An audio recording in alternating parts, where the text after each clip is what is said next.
Ah, yeah, it's this thing.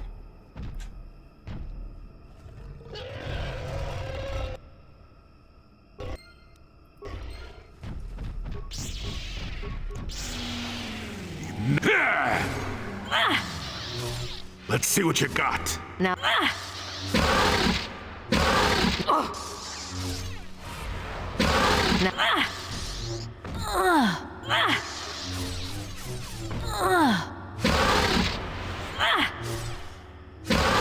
There, take that. That was easy. You find a place, some skin is current around it, while staring at painful of your surface damage. Move blade, must be one. Yep. Okay.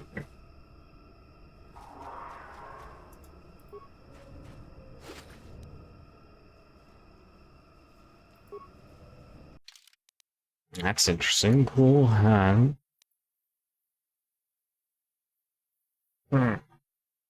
Interesting.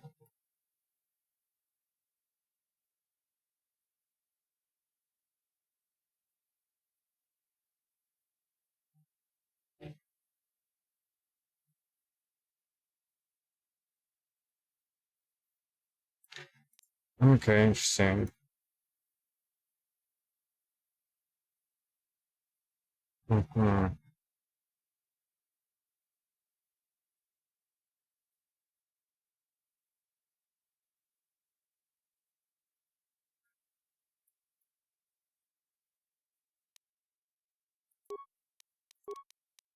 You know what?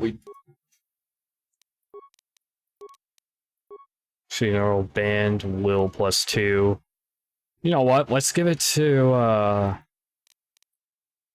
Bastila, since I can't use it, so.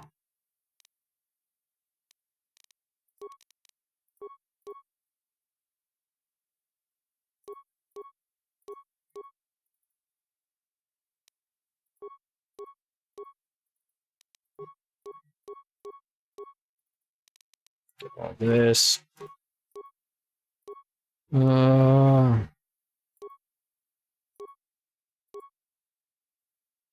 Should I give him more strength or reflex +2 for save?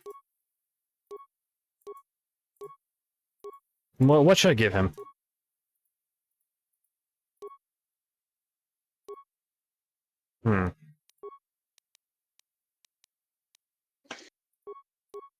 Obviously he needs that.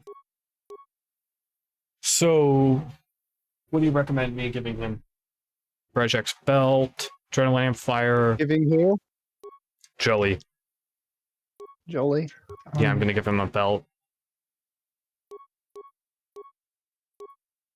I'm not sure what to give him. Adrenaline amplifier? I mean, I guess that'll work. The nerve amplifier belt will actually be really useful for your main character for boss I said fight. adrenaline amplifier. I have the nerve amplifier already. Okay. Which means I have another nerve amplifier.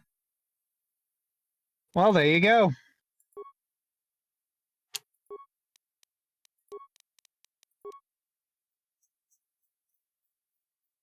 I gave the circlet of Sarash to Bastila. Actually, that would be really good for you. I can't use it. Light side restricted. Oh, crap. I forgot about that.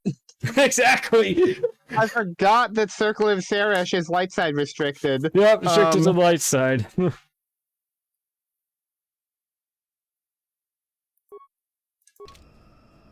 So yeah, the circlet will remain on Bastila instead. Oh well. You know, it's not too bad. Oh well, fine, it's on Bastila instead. Either way, it's still going to be useful. I mean, it will, yeah.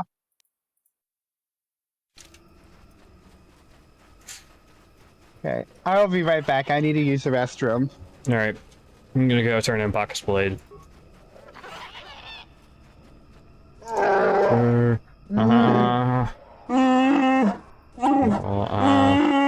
Blade, yes. I found the blade of Bacchus sword. Let's be sure. Here, take it. I'm sure there's one. It is. I mean, I welcome much respect for all electricians. Dictates must be respected. I think I was already searched by Ross of self-special. Johnson, go, make amends. Let me just press. The grace people wanted. We should proceed. Yeah, it's time to take the fight to Shandar himself.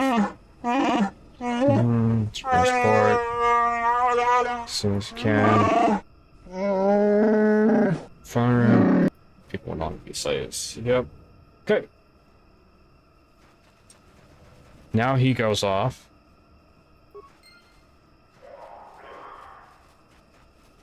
Shandar will be gotten rid of.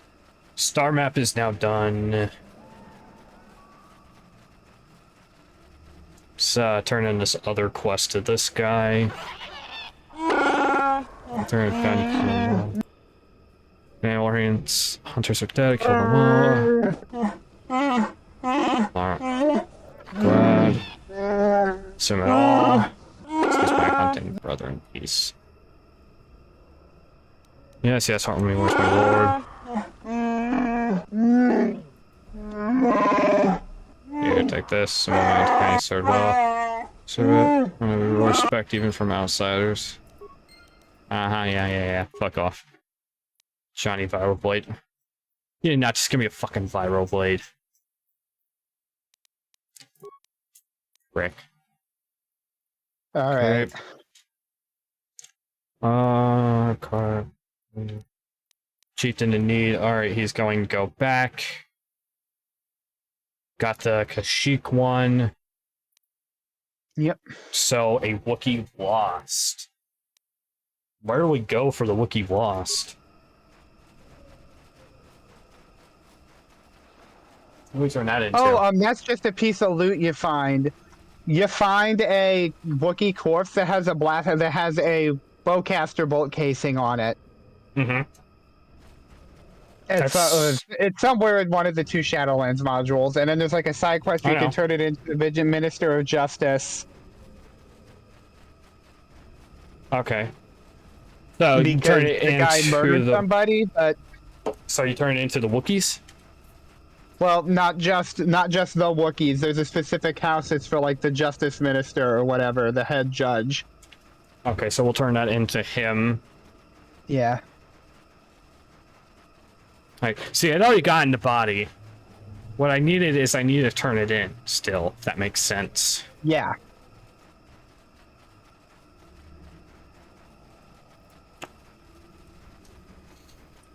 Yeah, alrighty. So we did get Kashyyyk. Pretty much Kashyyyk will be finished today, which is good. That also tells me that Kashyyyk is very easy. I sent it out of the way. We'll put it away now. Now you will face this wrath. No, I won't. Fuck you, bitch.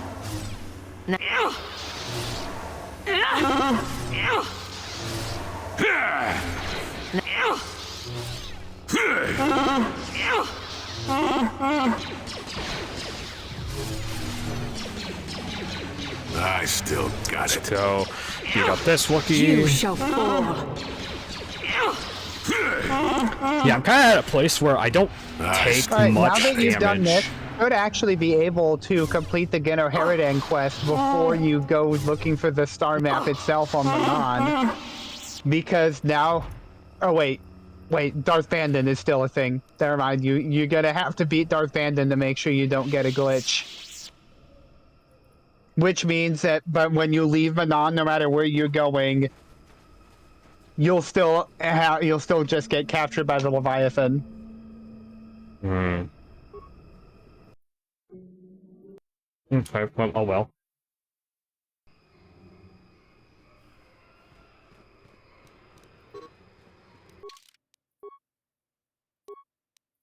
Because one of the targets is in the Kashyyyk Shadowlands. And there's a glitch where the game will think it should be spawning Darth Bandon, but you also like haven't gotten the third star map yet, so then the game will like conflict and break.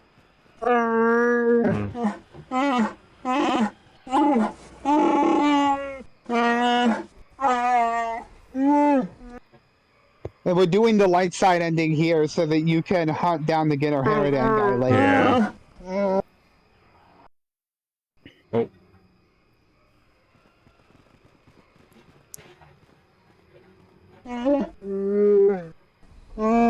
There you go. But play the box sword come in your treachery. No more. So people say box play. So what? I have the hill that shoots in recent More memory. Wookiee dialogue.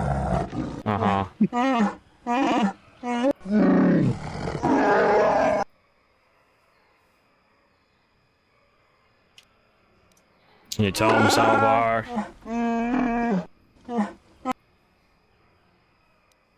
Side with prayer, he is the honorable one.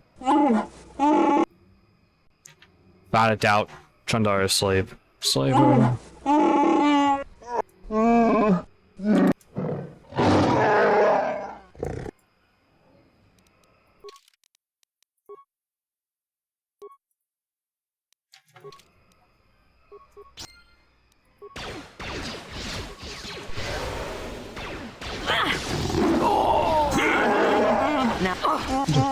Oh, okay.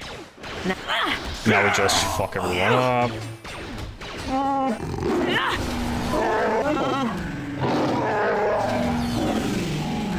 I still got it. Chandar's must be bitch slapped. Look, you're doing crazy sneak attack damage here, but you're still like barely making a dent because his health pool is massive. Yeah.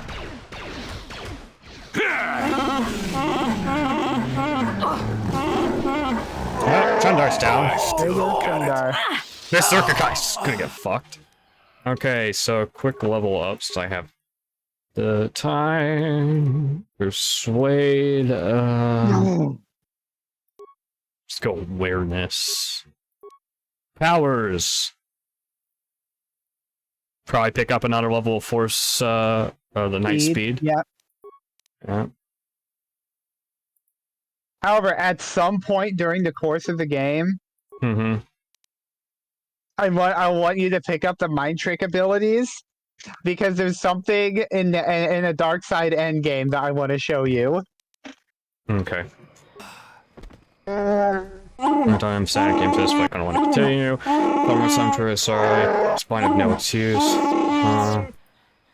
Years. What we do about the slavers, we will fight them. We don't go elsewhere. Bullshit. We'll try really fast. We must go to sneak in. You'll be last for a time. We will fight them in the forests. We will fight them on the branches. We will fight them in the leaves. We will never surrender. What? Okay, what's that? I mean, everybody's gangster until a tree starts speaking Wookiee. Yeah. And yes, I'm fully aware of how corny my little speech was. Okay, it's time I was leaving. Perhaps before you go, let's see you rewarded. You have done great service. Sheik will remember you well past your lifetime. You're the armory signing chieftain. I'm not sure what Buck's value, what you done. The world has changed because of you. I thought about a great deal. I would like Baka's sword. That would be fitting. I'll just say no. Perhaps I should consider an investment.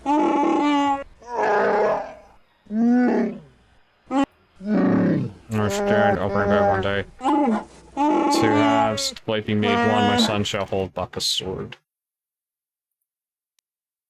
Move Jolie, Riyadh Zalbar.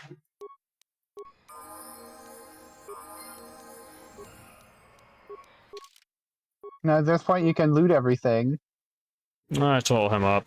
Role-playing games be like, I just finished a big battle, we're all tired.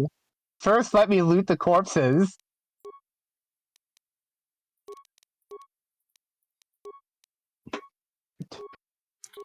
Yes, time to go through and just do all Zalbar's level ups.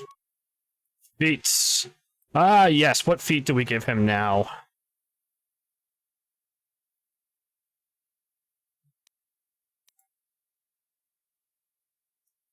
You know what? Let's give him toughness. One Because extra it's vitality usually- point every time they level up. This bonus is retroactive for levels previously gained. Let's make the Wookiee even more of a tank. That sounds fucking awesome. I'm gonna give that to him. Because that sounds really strong for him. That is good, right? I'm sorry, what did you say? I missed it. Giving Zalbar toughness. One extra Yeah, vitality. do it. It's funny. Yeah, it's gonna make him even more of a tank.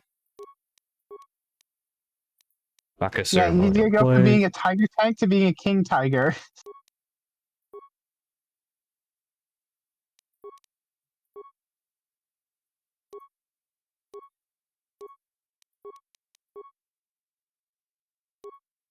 Let's move missions and give Baka's in the place. Dex, con, deck.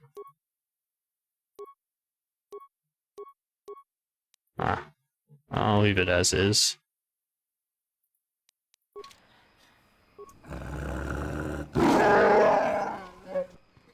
Just give him your pick up everything. Chandar's bowcaster. Oh, right, we get his bowcaster. Which isn't that good, but still kind Bowcasters of are some good. of the weirdest weapons in Star Wars because, like, they're kind of sort of blasters, but they're also kind of sort of slug throwers at the same time. They're a plasma blaster, pretty much. Not even that. They're like a weird technicality middle ground where they're not blasters, but they're not slug throwers either. Because, like, blasters don't use casings like that.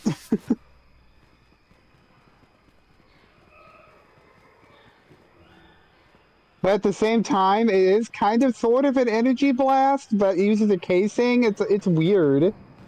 I think we want this guy, Worrell. Whoa.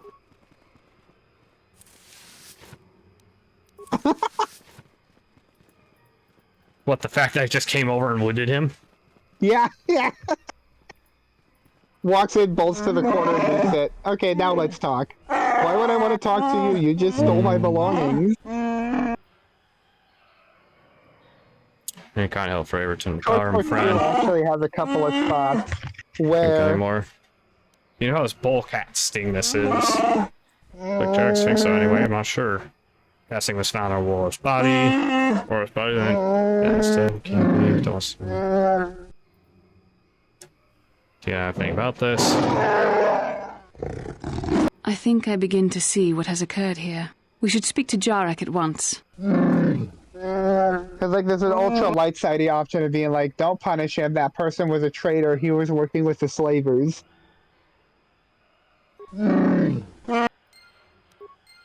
Okay, now to go. Ah, yes, this is Jarek, so.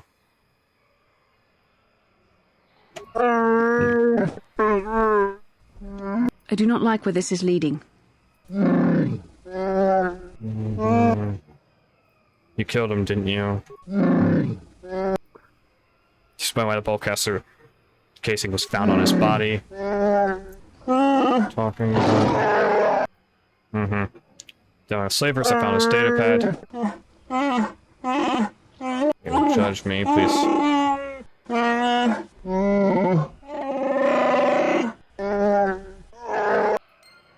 So what one should I do?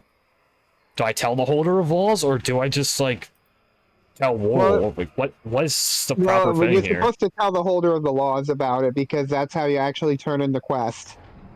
Okay.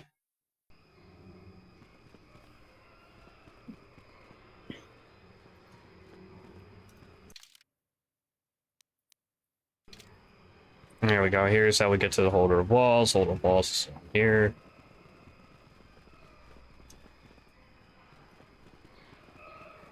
Just make sure there's nothing around here. Nope, there's not.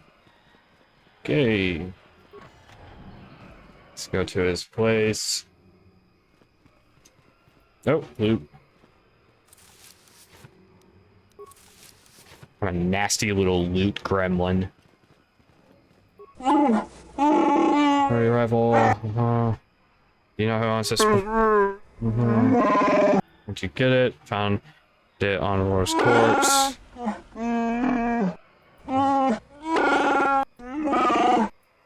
Do.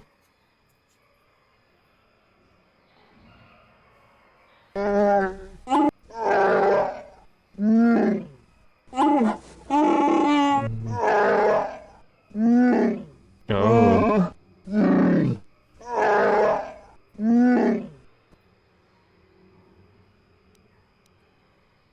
No point you saying anything in your own defense. Definitely honor is tainted.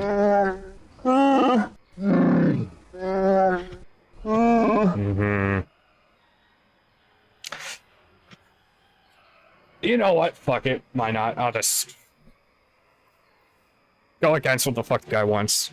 Jerk. All he does. Roar with ceiling slavers. More important. No, I won't let this happen.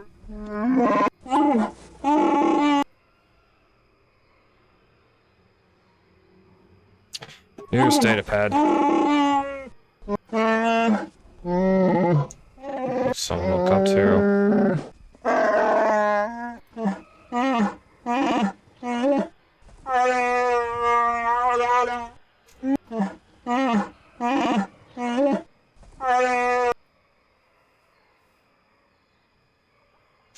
I see.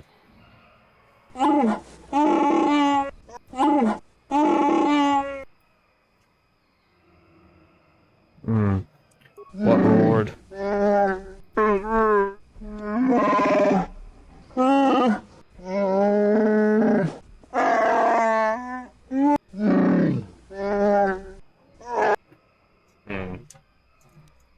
How do you? Baka guide you.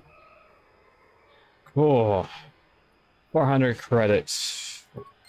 Yeah. Whatever. So we gained some light side points. Technically, in my opinion, that's less light side because the guy actually wanted us to tell a lie. So, in my opinion, it's like, no. No. That's fucking evil in my book. It would have been less evil to, like, tell a lie. Because that's what the guy wanted. Okay. We're gonna go back to the Ebon Hawk. And then we are going to take a small break while we figure out whether we are going to continue on today or whether this will be our stopping point. So what's I'm gonna be honest, I do think this makes a deal. Like, if you do another round of companion talking and maybe a visit to Yavin to check things out, that this will be a good stopping point. Okay. Perfect. That's what we'll do. I don't think I'll go to Yavin, but I think I'll do the companion talks. So I mean, I'm not a fan of doing the companion talking off screen because there is like plot stuff and character development with them. Yeah, exactly. That's why I'm saying I'm not going to do it off screen. I don't plan on doing Yavin, or at least going back to it right now. I will do that later. But I will, Oh yeah, here's the Wookiees.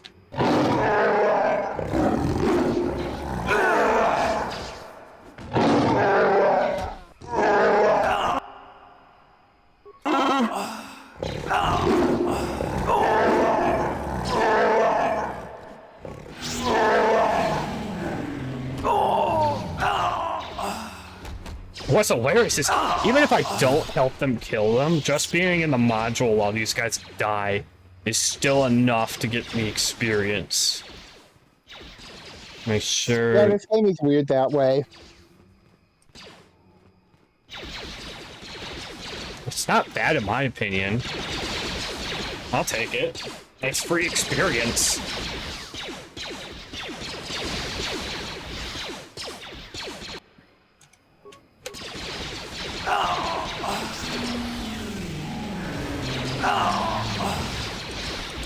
Oh Oh, that's hilarious. They also count as allies for, say, Force Valor. Interesting. Very, very interesting.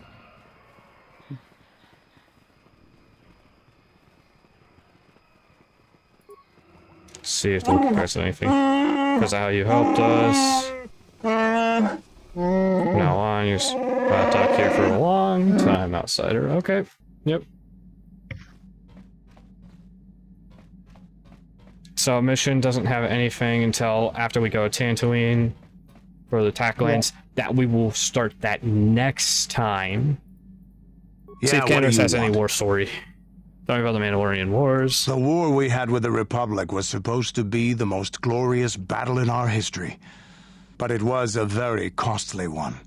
I guess we didn't think of how much we could lose in it. How much did you lose? There weren't many of us after that last battle. Mandalore himself was killed at the hands of the Jedi Revan. The best of us could not defeat him. After that last battle, those of us that survived were stripped of our weapons, our armor, and our basilisks. Revan's forces destroyed them while we were forced to watch. Those who hadn't fled earlier were left with nothing to call their own. No weapons, no armor, only the honor of having fought in the battle we just lost. For many, this was not enough. While the rest of us were sent into exile on the Outer Rim, they tried to relive the old days, raiding worlds. They're nothing more than bandits now. And you eventually came to Terrace. Yeah, I came to Terrace. And forcing for Davik was not stimulating. The gangs on Terrace and Davik's rivals were trash. They give no thrill in battle, no honor or glory in defeating them. It was like stepping on bugs. I sought worthy challenges, but the best that Terrace could offer were nothing to me. But I think now, with you, I may finally find opponents worth fighting. Oh, I'm honored. Maybe later I'll tell you more about what it was like to work for Davik. For now, though, we should get on with our lives. Is there something else you want to know? Your choice. Yeah, what do you want? Okay, I just wanted to see if there was anything else. There's nothing else. Oh, right, let's work on quickly on this. Believe. Since that's what's equipped. Okay, so let's...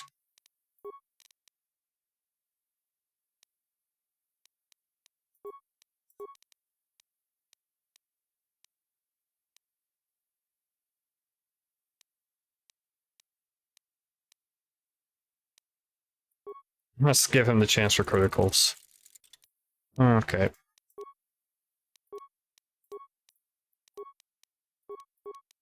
I realized Kyle Nord's stuff was not upgraded. Nope, it is now. Okay.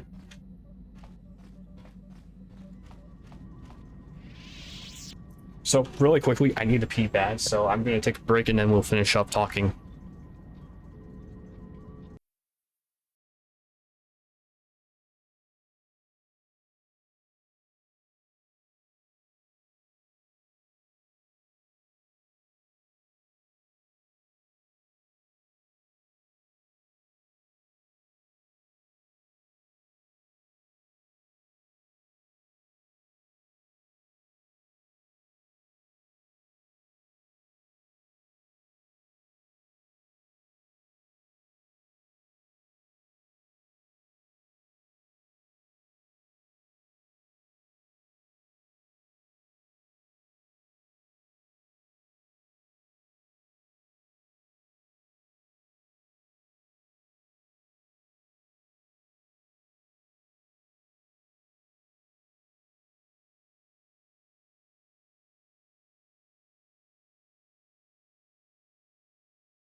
Alrighty, we've returned.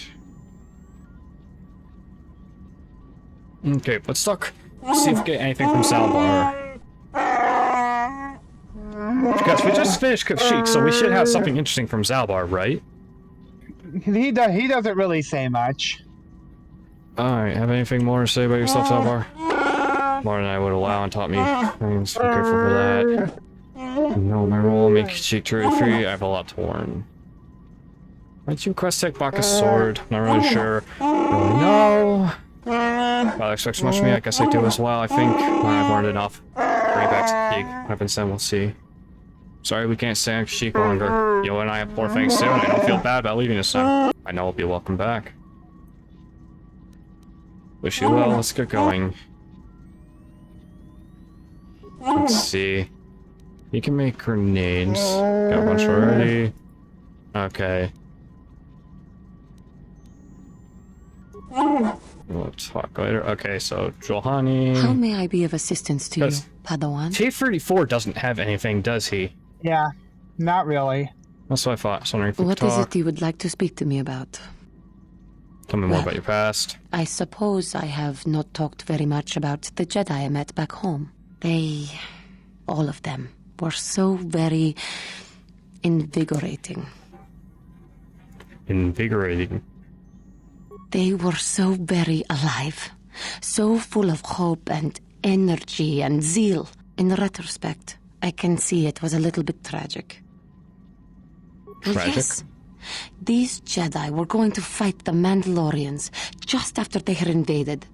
Many of those Jedi perished in the fighting, but to us, they seemed invincible. Especially their leader, who they talked about all the time. Paragons of light and justice, sweeping away all iniquity before them. It was like looking at gods.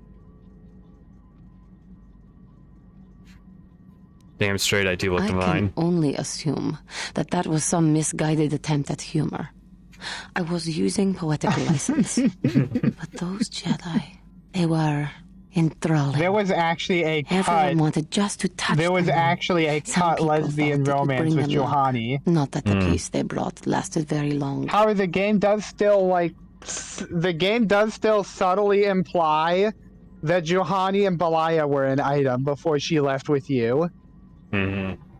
However, most of that, when you save her, Balaya thanks you profusely for saving her friend. When you kill Juhani, Balaya actually, explodes at you and runs out of the Enclave crying, and then she'll show up in front of the Korriban Academy to try and kill you. Interesting. The Jedi left. The people grew complacent. Those who had been wronged saw their chance at revenge. And so the cycle continues. The oppressed become the new generation of oppressors. The human oppressed, that is. The non-humans were never treated well in any case. We felt the brunt of both administrations. Was it that Of course it was. They took their frustrations and hate out on us because the people they wanted had already fled. But no one looks out for the injustices we suffered. Oh no, but I am sorry. I should not have outbursts like that. No, it is not. Anger can lead to the dark side, and I must be ever careful that I do not fall back into those ways. I thank you for your support. My outburst was uncalled for, but you did not lash back at me. You are a much better Jedi than I, it would seem. But let us not speak more of this now. Can you talk again? Yes. What's something wrong? Okay, so we get more Juhani stuff. I What is never it? told you where I came from, did I? Where I grew up as a child? I suppose I was trying to deny what I was feeling.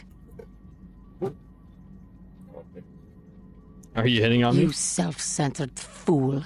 To think that I would desire to mate with one such as you, should that even be possible. You are the center of the universe. What does it matter if my homeworld was wiped out by your actions? Who cares if it is because of you that everyone I knew as a child is dead? You mean... Taris. It was Taris that the Sith destroyed to try to kill you and your precious Bastila. Taris, I didn't know she was my supposed to be from homeworld. Taris. Yeah. Huh. Thought you hated your home world. It was my home. If it were not for you and Bastila, the Sith would have never had reason to destroy that world. It was your fault for being there, and your fault for rescuing Bastila. Without your intervention, the Sith would have had no cause to lay waste to my childhood. Just let me vent my anger.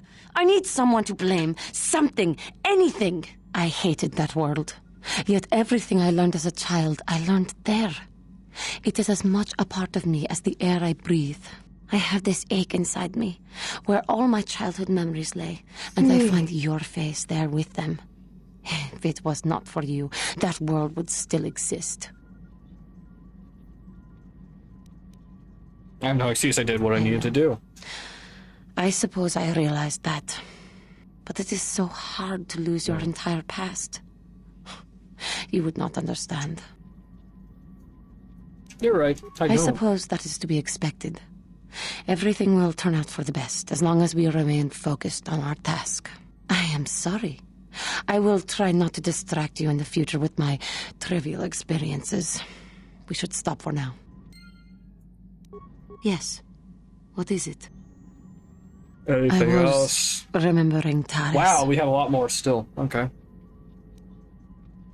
It was a horrible place to have to live. At least in the lower cities where the non-humans tended to get relegated. Living for years in a place with no sun, living off the trash dropped from the upper levels, and the meager pay doing back-breaking labor. Okay, and those rat ghouls. There was always the danger of rat ghouls coming up from the sewers, or more mundane predators living and working in the area. My family and I struggled each and every day to make something of our lives. But we could only go so far. Taxes from the corrupt government, more fees from the gangs controlling the streets, and whatever was left paying for what food and medical supplies we could afford. I guess such a It did good not, last. but only because of the Jedi who came. It was very bad. With no money to spare for any amenities, even the Enclave on Dantooine seems a paradise in comparison. And of course, there was the constant bigotry and hate from the more affluent and human citizens, lording their wealth over us living below. Every once in a while, a rich human would come down through the lower levels with his droid entourage just to see how the wildlife lived and laughed at the mockeries that were our successes. But I have come to meet many decent humans in my travels since those days. Indeed, some of the greatest people I have ever met are human. Well, the Jedi who encouraged me to join the Order. The one who was with the group going to fight the Mandalorians. She was human. I suppose I see something of her in you when I look... I am sorry. I am getting away from my point. If there even was one. Sometimes I curse the day my parents fled to Taris. But then again, if they had not, I would not be where I am today. Glad you read one day. Another story for another time. For now, we must continue our own epic. To save the galaxy, if we can. How may I be... Is there anything more? I was wondering if it... What is it you would like to speak to me about? Of course. Perhaps later. If there Okay. is anything else, I am here to help. So, that's all Johanny done for now. So, we learned about Karf's backstory. So, Johanny and Fifth will tell you more. Canderous, Karf. What are you loving? Okay, so let's see if Karf has anything more. What do you know about Revan and Malak? To think that I once looked up to these two as the best that humanity had to offer. Now I'd like nothing more than to put a blaster to both their heads. Although I suppose that only Malak is left, isn't he? Turned on his own master. Not that Revan didn't have it coming. Starting to get a bit tired. For their kind, I guess. Just like me. What's hilarious is this game's actually enough that it's like I'm over here as like, oh man, I'm getting tired. And it's like, wow, that is I'm amazing. tired because, I'm mostly tired just because I had a doctor's appointment earlier and then have just been streaming with you for the past, 5-6 hours now? No, actually. 3 hours, about 40 minutes. So, about 4 hours. So, not 5 or 6. Alright, you knew them personally. No, not personally. They aided the Republic during the Mandalorian Wars. You had a doctor's appointment, and that without them, the Mandalorians would have finished us for streaming. certain. Yeah, that In the would tire fleet, anyone we didn't out. see much of the Jedi. And I only met Malik The once, appointment but I by was itself impressed by wasn't much. I guess that just shows how There much the wasn't dark much side that can went change on someone. at the appointment. It was just like that combined with almost 4 hours of streaming, plus the fact that in between my doctor appointment and streaming, I had to sit on the phone on hold for my specialist for like an hour. Yeah. Yeah, because I know you had, like, and around noontime, you texted me. It's like, hey, when are we still streaming? When are we going to stream? And it's like, oh, yeah, whenever you're ready, man. And you're like, cool, once I finish this task. And that's like 2 hours later. Okay, I finished. And it's like, damn. Yeah. So you I take it you probably sat around for 2 hours. I had a couple of other chores I had to do. And then I went and tried to do the call. If I'd known I was going to be on hold for an hour, I would have just let my phone sit and do the chores while I was on hold. Ouch. That is literally the only reason it was 2 hours later. Yeah. Do you know why it Nobody does. When they left after the Mandalorian Wars ended, they were Jedi. When they returned, they were something else. All right. What do you know about Darkside? I used to think that it was a fancy name for something that I see every day. Corruption is everywhere. People are greedy and stupid and do horrible things. I'm starting to think it's different for the Jedi, however. That there's this evil watching them, waiting for its chance. You have so much courage and strength in you, yet somehow I have no trouble imagining it differently, like the flip side of a coin. It's not just you, it's Bastila as well. She's so intense. And I don't pretend to know much about the Force, but I know evil. You think Bastila and I are evil? No, of course not. All I'm saying is that when you have so much power, the stakes are higher. I can only imagine the kind of conflict that goes on. Don't know about Bastila at this point, neither but you nor you certainly Bastila are fully are. trained on how to handle your power. I'm just concerned at what might come. Like in KOTOR 2, there's not only a mechanic of your appearance changing with your alignment, but there's also like the party members will notice it, and even some other characters will notice it. Like if you're super Darkside near the end of KOTOR 2, Lieutenant Grin will ask you, "What happened to you? Did you catch the plague or something? You look terrible." Yeah. All right. Bastila says the same thing. You're both incredible women. I'm just not sure this is the kind of thing that you can defeat. I suppose finding the star maps is more important than your training and your safety. I just hope there isn't a price for you to pay. Ouch! How right he what's in your mind? Seem like for always something wrong. It's nothing. Sorry. It doesn't seem like nothing. No, I'll if Carper won't have you moping. I'm not moping. Okay, fine. Maybe I'm moping a little, but you're very pushy. You know that? I told you my wife died 4 years ago. Let's put it this way, I can tell just by watching the footage that you pissed Carp off. I don't even need to know what he's saying for it. Things she did, the way she smiled, what her hair smelled like. Our last fight, just not her face. I try and hold it in my head, but it's gone. I know, is that strange? Maybe I shouldn't be talking to you about this. No, it's not strange. You remember the important things. But I should be able to remember her face. It's frustrating. I feel like I'm losing her. It must look really strange for me to be obsessing like this still. You must think I'm incredibly stupid. No, but I doubt your wife would want you to see yourself. I suppose you're probably right, but I have to do it anyway. The only thing that's kept me going since she died has been the need to find Saul and kill him. It's better to think about that than anything else. If I can do that, then maybe I can let her go.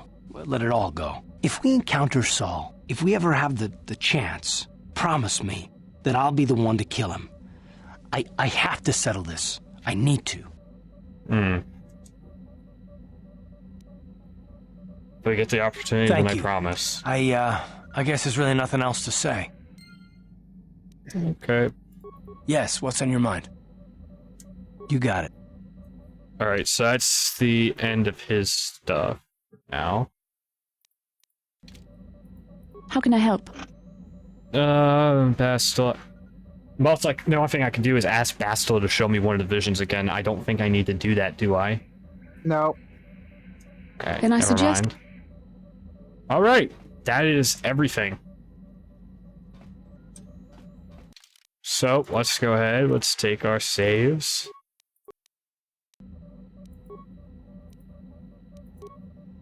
One thing I'm gonna recommend is that you hoard computer spikes like like it'll save your life. Yep. Because there's a bit on the Starforge later.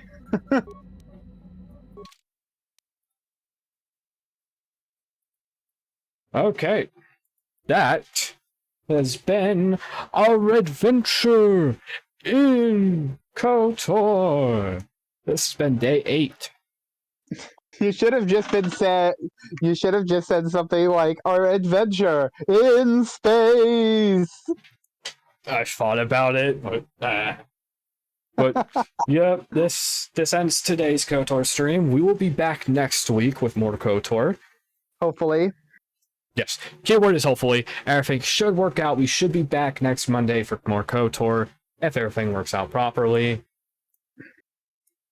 So, if you want to see more of XR and potentially see his train content, go to ExarKun42 on YouTube. Yep, I did get that correct? I actually have a locomotive that's supposed to come in the mail later this week. That I'll be doing a review on whenever it arrives. Okay. As well as I'm planning a few custom projects related to the train stuff. So. All right, understood. A couple of repaints, kind of thing. Yeah. It's nice. Okay. Hey. Well, my socials are also linked down below. Thank you all for having joined us today. Hey, good day, hey, good night, hey, good whatever. And may the Force be with you.